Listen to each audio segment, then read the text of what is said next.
Yes, karibu sana katika movie yetu ya leo bwana. Hii movie bwana inajulikana kama The Couple Across the Street ya mwaka 2026. Bwana, kulikuwa kuna familia ya mtu na mke pamoja na mtoto wao. Alikuwa ni dada mmoja ambaye alikuwa anajulikana kwa jina la Amy akiwa na Nathan pamoja na Lily. Walikuwa wakielekea katika holiday. Wakati wako safarini walikosa kumgonga mnyama, lakini mnyama alikuwa ameshakufa. Lakini Amy angejua ama Lily angejua kwamba hiyo safari wanaoenda ilikuwa ni mbaya kuliko hata huyo mnyama ambaye amekosa kumgonga. Basi walifika katika sehemu yao ambako walikuwa wanaenda. Lily alipopenda mtoto wa Nathan, lakini pia Amy alipopenda, alipofurahia, ndipo alipeleka mizigo yao. Wakati huo Nathan akiwa na hagi pale anamkumbatia, anampa kumbato mke wake Amy. Bwana, akiwa anaendelea kupanga vitu, aliona kulikuwa kuna nyumba ya jirani. Kulikuwa jirani mmoja alikuwa anajulikana kwa jina la Tommy. Aliwasalimia pale akasema, bwana, mimi sikujua, nilijua hapa nyumbani kwenu hamna mtu, kwa hiyo nilikuja kuhakikisha kuna usalama, lakini nashukuru kwamba nimewakuta. Nani alikuwa mcheshi sana Tommy. Basi Mr. Nathan alimkaribisha ndani, wakawa wanapiga story, lakini pia bila kusahau Rachel ambaye alikuwa mke wa Tommy, naye aliwakaribisha akasema, jamani, ninyi majirani wetu wazuri, sisi tujakaa sana majirani hapa, karibuni sana nyumbani kwetu, mjisikie nyumbani. Nathan akasema, asante bwana, nimefurahi. Lakini wakati huo bwana, Amy alikuwa kidogo ana wasiwasi kwamba wageni hawa, urafiki gani jamani, tuanze urafiki ndani ya siku mbili, yani ndani ya siku moja tu tumeshawazoea urafiki mpaka tunapeana na soda tu na hiyo tuwaini, tunapeana na chakula. Kweli mume wangu? Bwana, unajua nini, punguza mawazo bwana, tumekuja huku kuenjoy, hii ni holiday. Kweli hii ni holiday. Karibuni sana. Tommy alikuwa akiongeza kidogo uchambu. Bila Rachel naye anambia, msijali jamani, karibuni. Alafu utakuwa kuna party hapa. Hiyo ilikuwa ni siku ya party. Wakati kulikuwa kuna party bwana, wakati wanaandaa vyakula pale, wanapiga story. Amy bwana alikuwa na wasiwasi sana na Mr. Tommy na mkewe Rachel baada ya kumuona akiwa anaongea na mtoto wao Lily. Wakati huo walikuwa wamekaa na wageni pale wakipiga story. Mgeni wa kiume alikuwa anamwambia, unajua yule nani Tommy alikuwa mwanajeshi na ndani kwake kuna silaha na mabunduki nini na magobole. Kwani makini tu kidogo maana yake yule mzee bwana waga alimbagi mwandiko, yani ni mzee wa kushoot, yani ukijichanganya tu ana shoot. Amy baada ya kusikia hivyo aenda kumchukua mwanae Lily na kumtoa kinamna pale. Unaitwa bwana na babako. Basi baada ya kuondoka, Mr. Tommy alibaki tu kumwangalia pale. Bi Rachel naye akawa anaongea naye. Wakati huo Nathan naye akatokea, akasema, hamna shida bwana, ngoja nimchukue mke wangu kidogo hapa, kuna vitu naenda kuvijadili. Tommy na Rachel akasema, hamna shida, kweli na amani tu. Wakapeana mikono. Tommy na Rachel akawa anaambia, hamna shida bwana, karibuni sana bwana kijijini kwetu, tunawapenda jamani, ngoja twende tukapumzike. Nathan pamoja na Amy waliamua kurudi zao na kwenda kumwambia mtoto wao kwamba unatakiwa uwe makini bwana. Wakati huo wakiwa wanatembea, Amy pamoja na Lily wakamsikia Tommy na Rachel wakiwa wanaongea, bwana, ni kweli ni mara kama ingia kwenye mtego. Tulia hivyo, mtego utakata mguu, tulia hivyo, usimove, yani usisogee. Basi wanatoa ile mtego. Ule mtego ulikuwa wa kutega mnyama au mtu yote ambaye anajichanganya. Anambia, sasa mbona mnaweka mitego huku? Kwa nini mnaweka mitego? Nyinyi sio watu wabaya. Hamna, sio watu wabaya, hili ni eneo letu, kwa hiyo lazima tuweke mitego hapo kwa ajili ya kuhakikisha wanyama wakali waingii, wala binadamu hawezi kuja kutufanyia kitu chochote. Basi bwana, Amy baada ya kuwa na wasiwasi sana taingia alivyokuja katika hii maeneo, akamchukua mwanae akawa anaondoka. Anasema haiwezekani, yani hapa inawezekana kabisa wale bwana ni watu wabaya wale. Akarudi akamkumbatia. Basi wakati huo Tommy na Rachel akawa nakatiza. Amy akiwa pamoja na Lily pamoja na Nathan. Mtoto akasema, jamani, hivi mama, kwa nini kila kitu kidogo unakifanya kinakuwa kikubwa? Mama akaambia, hamna, wale mimi na wasiwasi nao sana. Tangia nimekuja hapa naona kama mazingira yako sawa. Yani na wasiwasi sana. Basi walikuwa wanapiga story pale, mtoto akionyesha kwamba afurahishwi na tabia ya mama yake, lakini mama mtu alikuwa anafanya hivyo kwa ajili ya usalama tu wa familia yake. Wakati huo wakiwa wanaendelea kule pale na kupiga story, ghafla bwana mzee akawa ametoa vizawadi pale, akawa ameweka vizawadi pale, mambo ya vilingilingi nini, mambo ya mahaba ni uwe, mahaba ni garegazi, mahaba ni marize.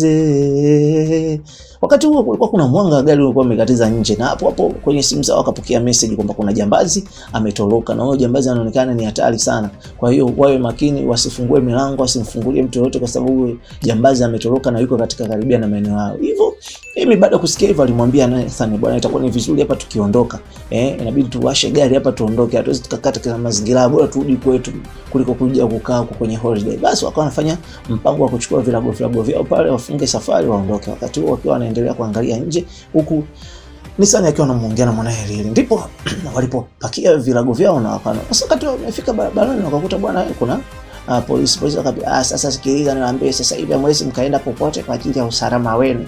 Kwa hiyo inatakiwa mrudi mlikotoka. Kama mtakutana na lijambazi mtatoa tu taarifa. Basi bwana, Nithani aliamua kurudi na Emi pamoja na Lili katika nyumba ile waliotoka. Wakaenda kulala. Wakati usiku Emi alikosa usingizi, akasikia vitu kama vinagongana. Nithani naye akachukua rungu akatoka, akasema hapa tutakuwa tumeingiliwa na lijambazi, mtu tukaangalia sije ka jambazi kweli limeingia. Na kweli walikuta mlango uko wazi. Wakawa wanaendelea kutafuta. Aligundua kitu, alikuwa amekanyaga. Ndipo na Emi alikuwa ameshuka na kisu kuja kumsaidia mume wake. Bwana hapa haiwezekani, hapa mlango kutakuwa kuna kitu tu. Tuangalie hapa kutakuwa kuna kitu, sio bure. Wakati huo Rachel pamoja na Tommy walikuja kutoa msaada. Sasa vipi hapa kuna nini? Tumesikia na sisi taarifa la jambazi. Kuna jambazi hapa kavamia. Majirani zetu vipi? Sasa sikilizeni niwaambie, sisi tumekuja kuwasaidia na kule nyumbani kwetu tuna kasehemu naweza tukawahifadhi. Mnaonaje mkaenda mkajihifadhi kule kwenye ile sehemu yetu? Kule kuna usalama zaidi kuliko hata hapa nyumbani kwenu. Kama mtakuwa mko tayari, karibuni, sisi tunawakaribisha pale. Bwana nani walikuwa wanataki kabisa Emi, lakini Nithani alimwambia bwana na Lili walikubaliana, jamani kama familia twende kule, kama kuna usalama twendeni. Basi asubuhi iliyofuata bwana, Mr. Tommy alikuwa akikatakata vilago vyake hapo, alikuwa anakatakata vinyanyanyanya hapo. Mara Emi akamuuliza kwamba bwana mimi mbona kama naona huko hakuna usalama afu mundani hatuna taarifa zozote kuhusiana na swala zima la wewe Jambaka. Akaambia jamani sikizeni niambie, hiyo issue ya Jambaka huku chini hamna internet wala nini. Wakati huo Lili alikuwa ameingia kwenye chumba bwana cha ule mzee kukagua akakutana na maboksi ya ajabu. Wakati huo naye Emi akawa amemfuata mwanae, ghafla naye akaona kuna kitoi kina damu. Mundani mbona kama kuna vitu. Wakati huo Tommy naye akawa ameingia na bunduki lake, akafungua kabati lake kuangalia pale kama ametoa risasi. Emi akajua kabisa huyu bwana huyu ndo muuaji, yani huyu ndo muuaji kabisa. Basi alipoondoka tu akaambia bwana Nithani pamoja na mwanangu mtutoke. Wakatoka asubuhi iliyofuata wakaingia wakarudi nyumbani wakawa wametulia. Ndipo Emi bwana alipotoka safari kutembea akakuta kuna magari yametelekezwa, kuangalia akaona kama kulikuwa kuna purukushani.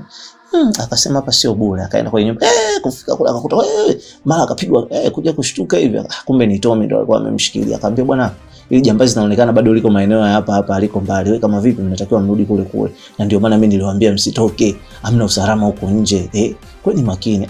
Bwana baada ya kusikia hivyo Emi, Nithani pamoja na Lili waliamua kurudi tena kule kwenye store kule ambako ilikuwa ni nyumba ya underground ya chini ya Mr. Tommy na Bi Rachel. Basi wakawa wanajadili pale huko chini kule ondoka kule kwambia huko nje na kwa kuna usalama. Lakini Emi hapo muda wote akili yake ilikuwa haijakaa sawa, alivyoshuhudia watu walivyokatwa makoromeo, lakini pia akimwangalia yule usingizi ulikuwa upatikani kabisa kwake. Wakati huo Nithani anajigeuza analala. Bibi usiku alikurupuka kwenda kuangalia vile vikaratasi ambavyo vilikuwa vinaandikwa na Mr. Tommy, akagua CCTV akaona bwana CCTV vitu vyote vimefutwa. Wakati anaendelea kukagua akaona hapa kuna kitu hakiko sawa hapa kwenye hii nyumba. Ngoja niangalie. Huyu kwanza alikuwa anafanya kazi gani? Kwa jambazi kweli huyu Mr. Tommy? Alikuwa mwanajeshi mstaafu ambaye alikuwa anatumwa katika vitu vigumu huko vitani. Lakini sasa mbona kama hapa anaonekana ndo gaidi?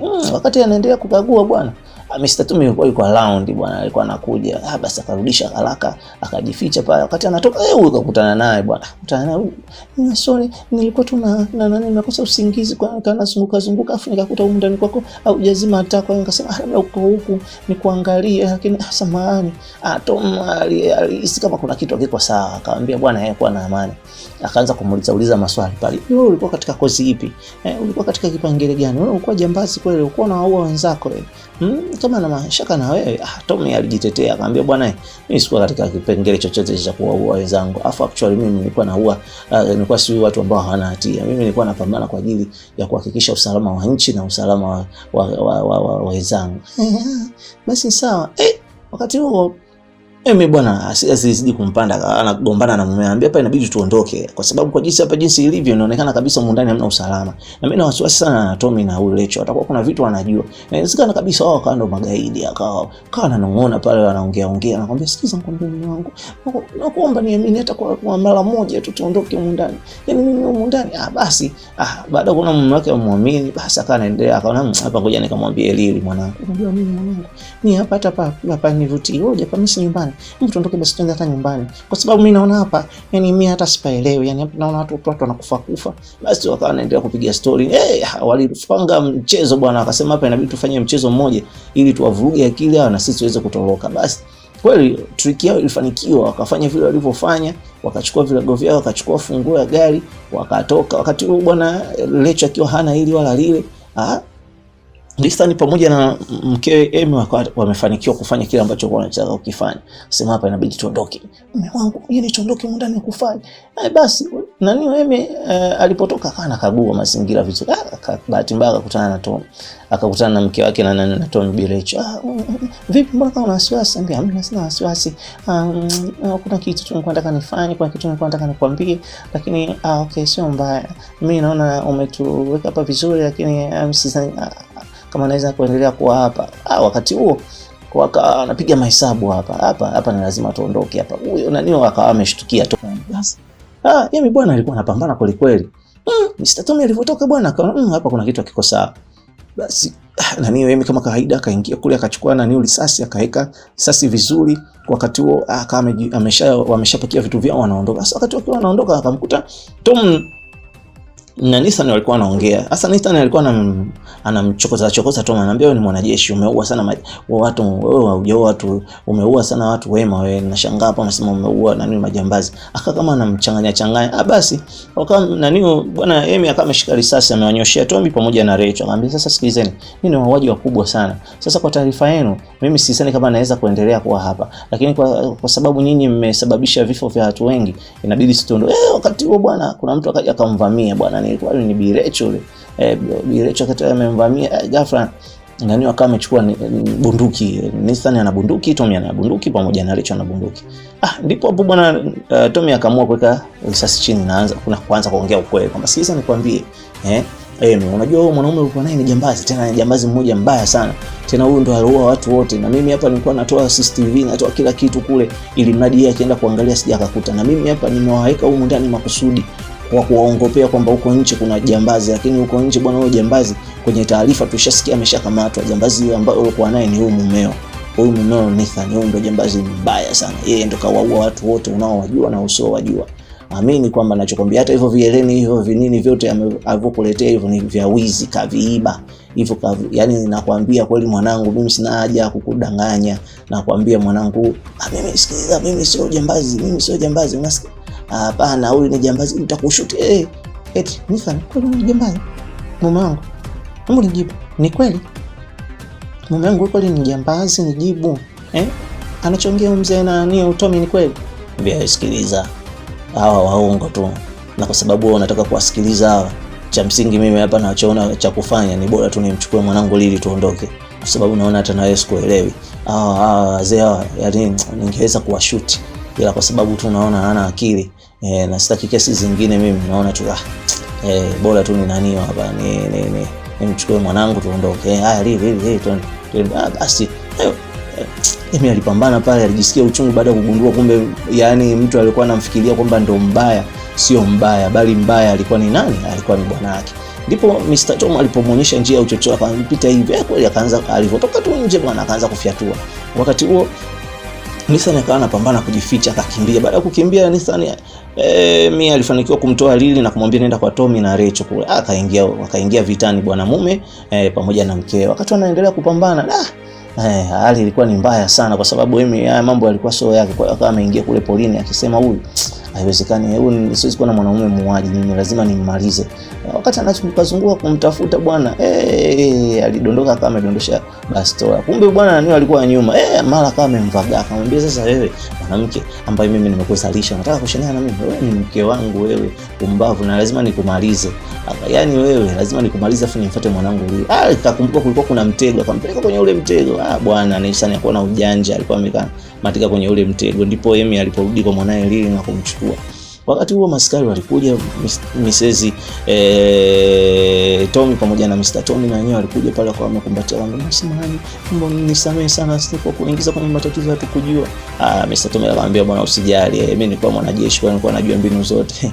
Basi akaacha yuko yeye pamoja na mwanae Lili. Movie inaisha katika mfumo huu. Asante sana, usisahau kusubscribe, kulike, comment na kushare. Ciao.